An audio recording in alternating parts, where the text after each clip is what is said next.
আমার সকল স্নেহের ছাত্রছাত্রীদেরকে আবারও টার্গেট পয়েন্ট আর স্কুলে অনলাইন ক্লাসে স্বাগত। তো আমরা আজ ক্লাস 7 এর অধ্যায় আফ্রিকা মহাদেশ, একটা গুরুত্বপূর্ণ মহাদেশ সম্পর্কে আজ আমরা জানব। আফ্রিকা মহাদেশ এশিয়া মহাদেশের পরে পৃথিবীর মধ্যে দ্বিতীয় বৃহত্তম মহাদেশ আয়তনের দিকে। এই মহাদেশে পৃথিবীর সবথেকে বেশি দেশ অবস্থান করছে, প্রায় কেউ বলছে 54টি বা কোথাও বলছে 56টি। তা আফ্রিকা মহাদেশ এই আছে পৃথিবীর দীর্ঘতম নদী, নীল নদ ইত্যাদি। আফ্রিকা মহাদেশের আমরা ভৌগোলিক অবস্থান জেনে নেব, অক্ষাংশগত অক্ষাংশগত এবং দ্রাঘিমাগত অবস্থান আমরা জেনে নেব। তো প্রথমে আমরা জানবো এর সীমা।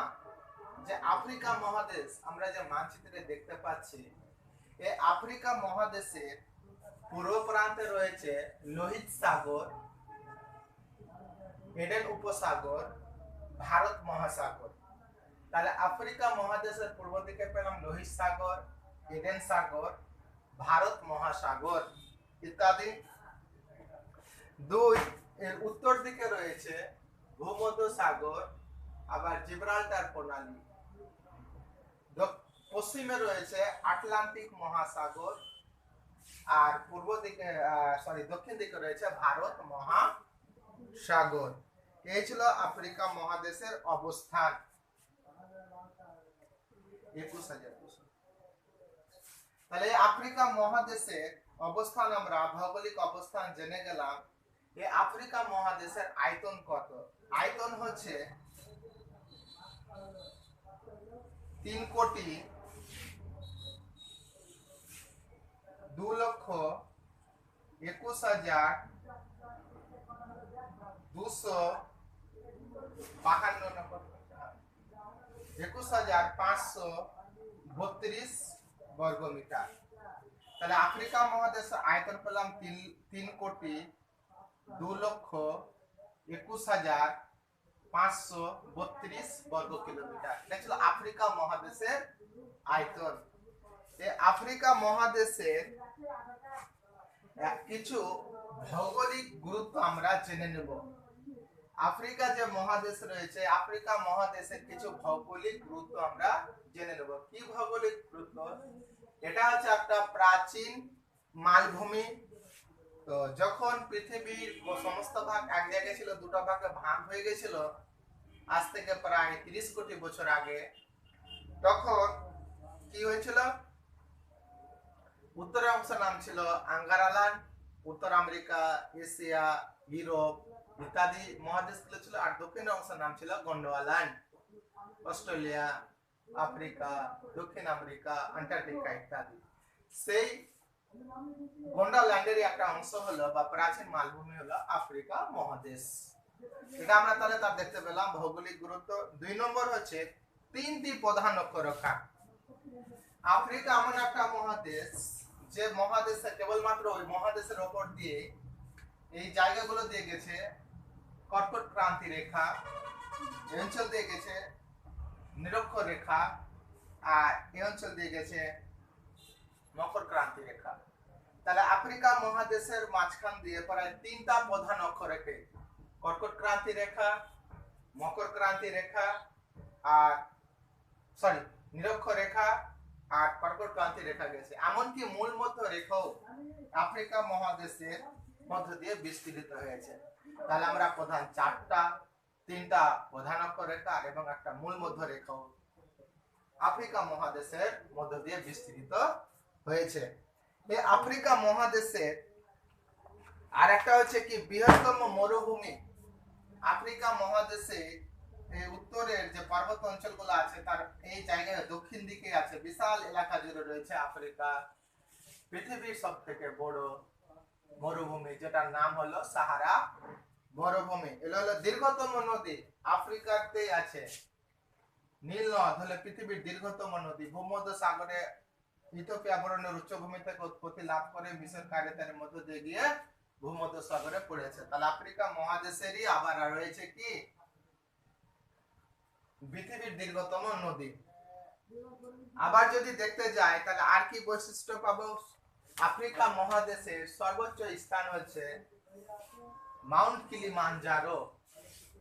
মাউন্ট কিলিমানজারো আফ্রিকা মহাদেশের সর্বোচ্চ শৃঙ্গ হচ্ছে মাউন্ট কিলিমানজারো। মাউন্ট কিলিমানজারো হলো আফ্রিকা মহাদেশের সর্বোচ্চ শৃঙ্গ। আবার সর্বোচ্চ নিচু স্থান আছে লেক আসাল, যেটা সমুদ্র পৃষ্ঠ থেকে প্রায় 156 মিটার নিচে অবস্থিত।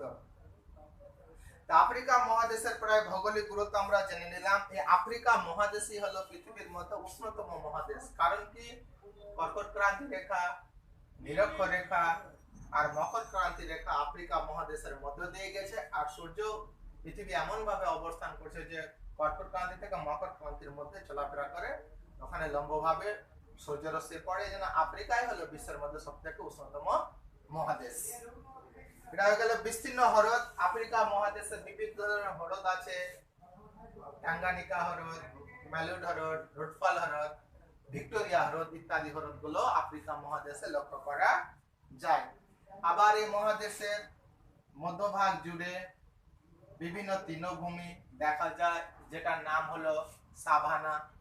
আবার মধ্যাংশ ধরে ঘন নিরক্ষীয় বনভূমির সৃষ্টি হয়েছে। তাহলে আফ্রিকা মহাদেশে আমরা কতগুলি ভৌগোলিক বৈশিষ্ট্য বা গুরুত্ব জেনে নিলাম। এই আফ্রিকা মহাদেশের উত্তরে আছে ইউরোপ মহাদেশ, আর আফ্রিকা মহাদেশের মধ্যে জিব্রাল্টার প্রণালী অবস্থান করছে। এবার এটা মাদাগাস্কার আছে এখানে, আর আফ্রিকার মধ্যে আছে মোজাম্বিক প্রণালী। এই প্রণালীগুলো আফ্রিকা মহাদেশের উত্তরে রয়েছে জিব্রাল্টার প্রণালী, আবার দক্ষিণ পূর্ব দিকে রয়েছে মোজাম্বিক প্রণালী। কি হলো, প্রণালী হলো দুটো বৃহত্তম মহাসাগরকে বা জলভাগকে, যে একটা সংকীর্ণ জলভাগ যুক্ত করে। এটা একটা মহাসাগর সাগর রয়েছে ভূমধ্য সাগর, অর্থাৎ এদিকে আটলান্টিক মহাসাগর, এদিকে ভূমধ্য সাগর। এই যে সংকীর্ণ পথ, অর্থাৎ দুটো জলভাগকে, বিশাল জলভাগকে যাকে ছোট বা সংকীর্ণ জলভাগ দ্বারা যুক্ত করা হয়, একে বলা হয় প্রণালী। আফ্রিকা মহাদেশকে অন্ধকারাচ্ছন্ন মহাদেশ বলা হয়। কেন বলা হয়, এই জন্য বলা হয়, এটা জানতে হবে। আফ্রিকা মহাদেশে পৃথিবীর উষ্ণ মরুভূমি, বিভিন্ন মরুভূমির অবস্থান, যেরকম সাহারা মরুভূমি, কালাহারি মরুভূমি, নাবিক মরুভূমি, লুবিয়া মরুভূমি ইত্যাদি বনভূমিগুলো আফ্রিকা মহাদেশে অবস্থান করছে। নুবিয়া, লিবিয়া ইত্যাদি মরুভূমি। তাহলে আফ্রিকা মহাদেশকে অন্ধকারাচ্ছন্ন মহাদেশ বলা হচ্ছে একটা কারণ কি, তাহলে বললাম সাহারা মরুভূমি, কালাহারি মরুভূমি, নাবিক মরুভূমি, নুবিয়া মরুভূমি, লিবিয়া মরুভূমি ইত্যাদি মরুভূমির অবস্থান, ফলে জনবসতির জায়গাগুলোতে কম। দ্বিতীয় নম্বর কি হচ্ছে, আফ্রিকা মহাদেশে বিভিন্ন ধরনের হিংস্র জীবজন্তু থাকার জন্য আফ্রিকা মহাদেশে কোন মানুষ, দুর্ভেদ্য অরণ্য রয়েছে, ঘন জঙ্গল রয়েছে। এই জন্য এই মহাদেশে আবার জনবসতি বা বিস্তার বেশি লক্ষ্য করা যায় না কিছু কিছু জায়গাতে। 3 নম্বর হলো আফ্রিকার আশেপাশে যে সড়ক পথ রয়েছে, রেল পথ রয়েছে, জলপথ রয়েছে, এই জলপথগুলো উন্নতির শিখরে পৌঁছতে পারেনি বা উন্নত লাভ করতে পারেনি, অর্থাৎ পরিবহন ব্যবস্থা খুবই অনুন্নত। এছাড়া ভাষা, কালচার, সংস্কৃতির দিক থেকেও আফ্রিকা মহাদেশ পৃথিবীর উন্নত সভ্যতা বা মহাদেশগুলির সঙ্গে খাপ খেয়ে নিতে এখনো পারেনি। আর একটা হচ্ছে কি, এই আফ্রিকা মহাদেশে আবার যে প্রাচীন আমাদের যে সিন্ধু সভ্যতা আছে, ওই সিন্ধু সভ্যতা, যে মিশর সভ্যতা রয়েছিল, ওই সিন্ধু সভ্যতা, মিশর সভ্যতা মহাদেশটির বেশিরভাগ স্থানে অনেকদিন ধরে অজানাই থেকে গেছিল। এই জন্য একজন বিজ্ঞানীর নাম হচ্ছে অভিযাত্রী লিভিংস্টোন এই মহাদেশটিকে অন্ধকারাচ্ছন্ন মহাদেশ, লিভিংস্টোন এই মহাদেশটিকে বলেছে অন্ধকারাচ্ছন্ন মহাদেশ বা ডার্ক কন্টিনেন্ট ইত্যাদি কারণগুলোকে বলা হয়েছে এই অঞ্চলে ভাগ করা হয়েছে।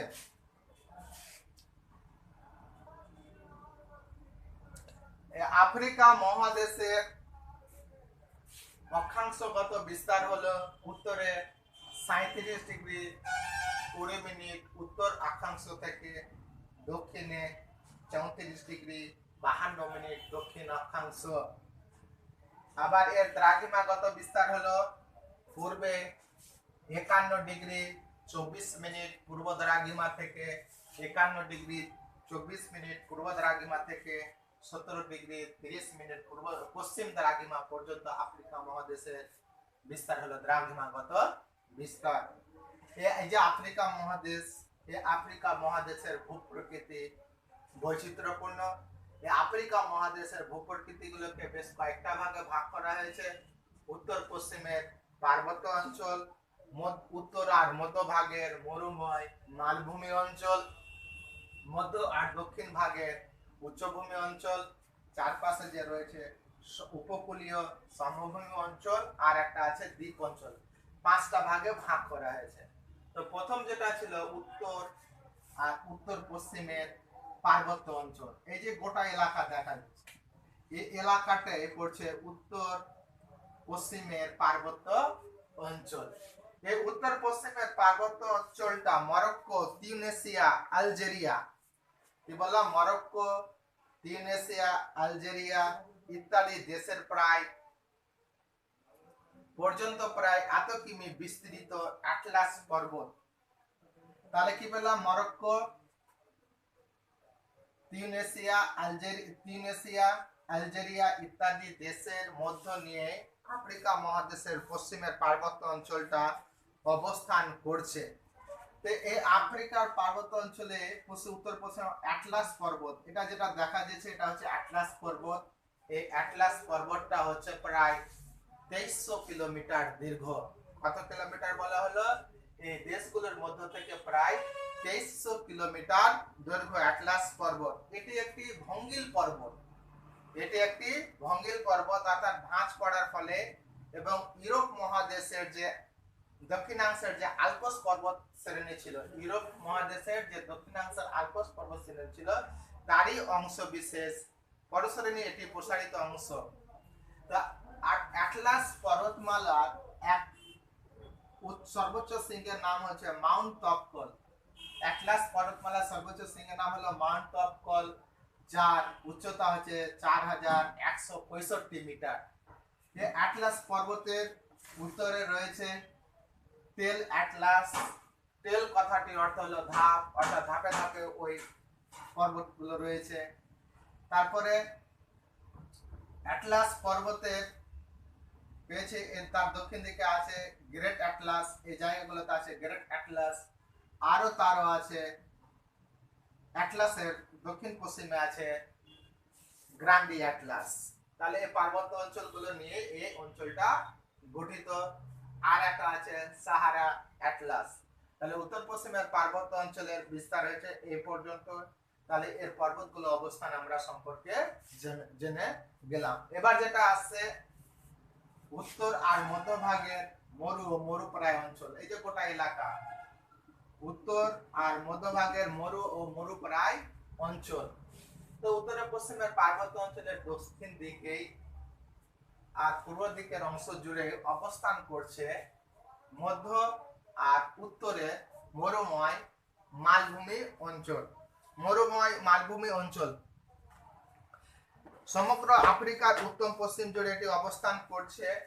পশ্চিম দিক থেকে শুরু করে এদিকে যে নীল নদ আছে, এই নীল নদের অববাহিকা পর্যন্ত উত্তর আর মধ্য আর উত্তরে মরুময় মালভূমি অঞ্চলটা অবস্থান করছে। এই জায়গার অঞ্চলের গড় উচ্চতা বলছে 450 মিটার। তাহলে উত্তর আর মধ্য মরুময় অঞ্চলের গড় উচ্চতা হচ্ছে কত? 450 মিটার। এই মিটার। এখানে বেশ কয়েকটি উচ্চভূমি লক্ষ্য করা যায়, যেমন যেখানে আছে সাহারা যে মরুভূমি রয়েছে, এই সাহারা মরুভূমি তার লিবিয়া ইত্যাদি মরুভূমিগুলো আছে। সাহারা মরুভূমির মধ্যে একটা উচ্চভূমি আছে আহগর উচ্চভূমি। আরো দক্ষিণ দিকে আরো আছে একটা, পূর্ব দিকে প্রান্ত আছে তিব্বেতি উচ্চভূমি। তাহলে আমরা দেখতে পেলাম এখানে মধ্যভাগের মরুভূমি আছে আর কয়েকটা উচ্চভূমি আবার লক্ষ্য করা যায়। এই অঞ্চলে আফ্রিকার যে সাহারা মরুভূমিটা আছে, এই মরুভূমিটি এখানকার প্রধান বা উল্লেখযোগ্য মরুভূমি। উত্তর আর মধ্য মধ্য আফ্রিকার মরুভূমি অঞ্চলের মধ্যে। তাহলে এখানে আমরা দেখতে পেলে এর হয়ে গেছে। এবার আছে এর দক্ষিণ দিকে চাঁদ বেসিন, মানে চাঁদ একটা ছোট জায়গা, একটা ছোট উঁচু নিচু জায়গাগুলো আছে। তাহলে মধ্য আর উত্তর মরুপ্রায় অঞ্চল আমরা দেখতে পেয়ে গেলাম। আফ্রিকার পশ্চিম থেকে শুরু করে পূর্ব দিকে নীল নদের অববাহিকা বা সীমা পর্যন্ত বিস্তৃত। এই অঞ্চলটির গড় উচ্চতা হচ্ছে তোমার 450 মিটার। এই অঞ্চলে আফ্রিকার হচ্ছে তোমার সাহারা মরুভূমি আর নুবিয়া, লিবিয়া ইত্যাদি মরুভূমিগুলো এই অঞ্চলগুলোতে অবস্থান করছে। আর এখানে উচ্চভূমিও আছে, একটা আহাগার উচ্চভূমি, তিব্বেতি উচ্চভূমি লক্ষ্য করা যায়।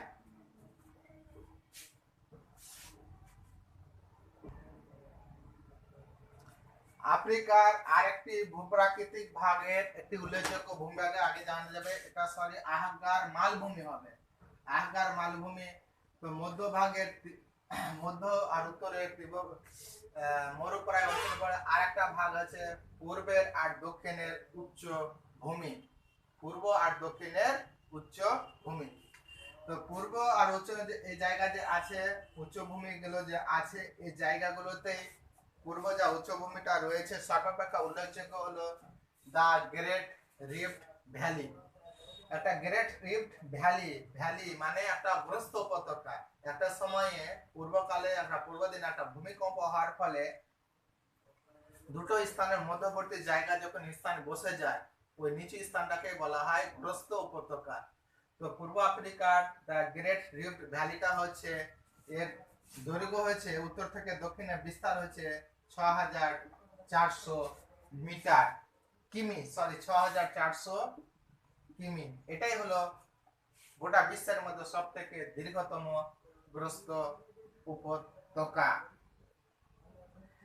এটি পৃথিবীতে এই মালভূমির পূর্বের আরেকটা জায়গা আছে ইথিওপিয়ার উচ্চভূমি, একটা উল্লেখযোগ্য পর্বত উচ্চভূমি। এর একটি পর্বতশ্রেণী লোহিত সাগর দিয়ে মিশরে চলে গেছে, ভূমধ্য মিশর দিয়ে মিশর পর্যন্ত প্রসারিত হয়েছে। অপর শাখাটি দক্ষিণ দিক দিয়ে বিস্তৃত হয়েছে। এই পর্বতশ্রেণীর উচ্চভূমি যে রয়েছে, পূর্বে যে উচ্চভূমিটা রয়েছে এবং একটা হচ্ছে সবচেয়ে উঁচু জায়গাটা হচ্ছে মাউন্ট কিলিমানজারো। মাউন্ট কিলিমানজারো যার উচ্চতা হচ্ছে 5895 মিটার। মাউন্ট কিলিমানজারো হচ্ছে আফ্রিকার পূর্ব আফ্রিকা সহ সমগ্র আফ্রিকার সবথেকে উঁচু জায়গা। এই মাউন্ট কিলিমানজারো উচ্চতা হচ্ছে 5895 মিটার। এই মাউন্ট কিলিমানজারো নিরক্ষীয় অঞ্চলে অবস্থান করা সত্ত্বেও এর উপরের অংশে সারা বছর বরফে জমা থাকে। কারণ আমরা জানি যে যত উপরে ওঠা যায় তাপমাত্রা কমতে থাকে, কমার কারণে তাপমাত্রা কমার কারণে উপরের দিকে কি হয়, শীতল বরফ জমা থাকে। এজন্য আফ্রিকা মাউন্ট কিলিমানজারোটা নিরক্ষীয় অঞ্চলে অবস্থান করা সত্ত্বেও ওই জায়গাতে সারা বছর বরফ থাকে। এটা তাহলে পেলাম কি পূর্ব উচ্চভূমির মধ্যে সবথেকে উল্লেখযোগ্য হচ্ছে গ্রেট আফ্রিকার যে গ্রস্ত উপত্যকা আছে, ভূমিকম্পের ফলে সৃষ্টি হয়েছিল, যেটা দক্ষিণ থেকে উত্তরে বিস্তার হচ্ছে 6400 কিলোমিটার। এটা বিশ্বের সবথেকে বড়। এই অঞ্চলে আরেকটা হচ্ছে ইথিওপিয়ার উচ্চভূমি আছে, ওই জায়গাটা উল্লেখযোগ্য। আর এই অঞ্চলে সবথেকে উচ্চতম যে পর্বত শৃঙ্গ হচ্ছে মাউন্ট কিলিমানজারো, যেটা আফ্রিকা সহ পূর্ব আফ্রিকা সহ সমগ্র আফ্রিকার উচ্চতম অংশ, যার উচ্চতা হচ্ছে 5895 মিটার। এবার যেটা আসছে আমরা চলে আসবো দক্ষিণ দিকের উচ্চভূমি। এই দক্ষিণ দিকে একটি রয়েছে ড্রাকেন্সবার্গ পর্বত শ্রেণী। ড্রাকেন্সবার্গ পর্বত শ্রেণী যার উচ্চতা হচ্ছে 3500 মিটার। তার ওইদিকে আছে একটা, তার উত্তরের দিকে আছে একটা নিউ ভেজেল্ট, কি যেন বলে, নিউ ভেল্ট নামে দুটি পর্বতমালা দক্ষিণের অংশটাতে রয়েছে। এখানে অংশগুলোতে উঁচু উঁচু দক্ষিণের যে তৃণভূমিগুলোর নাম আছে, তৃণভূমি জন্মায়, সেগুলাকে দক্ষিণ আফ্রিকায় ভেল্ট বলা হয়। তাহলে আমরা পেয়ে গেলাম। আর এদের দক্ষিণের যে উচ্চভূমি আছে তার পশ্চিমে রয়েছে কালাহারি আর নাবিব মরুভূমি। কালাহারি আর নাবিব মরুভূমি। তাহলে দক্ষিণের উচ্চভূমির উল্লেখযোগ্য হলো দুটো, একটা ড্রাকেন্সবার্গ পর্বতমালা আর একটা নিউ ভেল্ট পর্বত, দুটা পর্বত শ্রেণী। ড্রাকেন্সবার্গের গড় উচ্চতা হচ্ছে 3500 মিটার। আর এদের পশ্চিমে রয়েছে কালাহারি মরুভূমি, আর একটা রয়েছে তোমার নাবিব মরুভূমি। এটা হলো দক্ষিণ আর মধ্য পূর্বের উচ্চভূমি।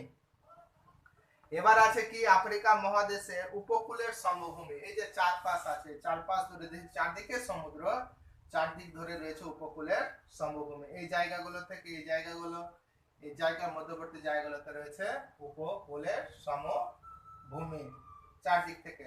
আফ্রিকার যে খাড়া মালভূমিগুলো আছে, ওই মালভূমিগুলো সমুদ্রের দিকে খাড়া ভাবে নেমে গেছে।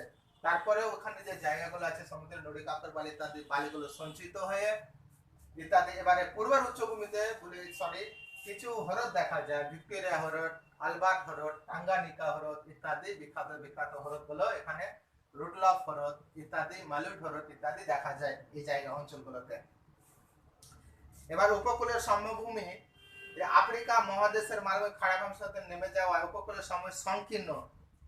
তবে যে সমস্ত জায়গাতে যেহেতু মালভূমিগুলো খাড়া ভাবে নেমে গেছে, সমভূমিগুলো উপকূলের সমভূমিগুলো গোটাই সংকীর্ণ, বেশি চওড়া নয়। তবে যে সমস্ত জায়গাগুলোতে নদী ইত্যাদি মিশেছে ওই সমস্ত জায়গার বা অঞ্চলের উপকূলটা হচ্ছে তোমার উপকূলগুলো হচ্ছে সংকীর্ণ, চওড়া।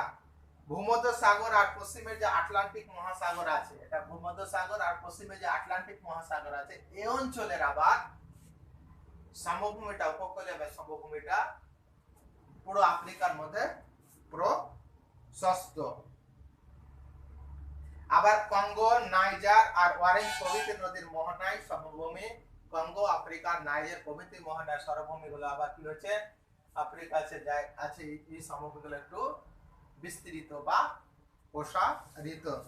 এর আফ্রিকা মহাদেশের দ্বীপ অঞ্চল বেশি কিছু নয়। একটা আছে মাদাগাস্কার দ্বীপ, এই মাদাগাস্কার দ্বীপেই আবার এর মাঝখানে একটা যে আছে মোজাম্বিক প্রণালী আছে, মাদাগাস্কার দ্বীপ রয়েছে, আর কিছু কিছু আছে আফ্রিকার দ্বীপ, কানারি, মাদিরা আর জাঞ্জিবার ইত্যাদি দ্বীপগুলো এখানে লক্ষ্য করা যায়। তাহলে এই ছিল আফ্রিকা মহাদেশের গোটা ভূপ্রকৃতি সম্পর্কে আলোচনা।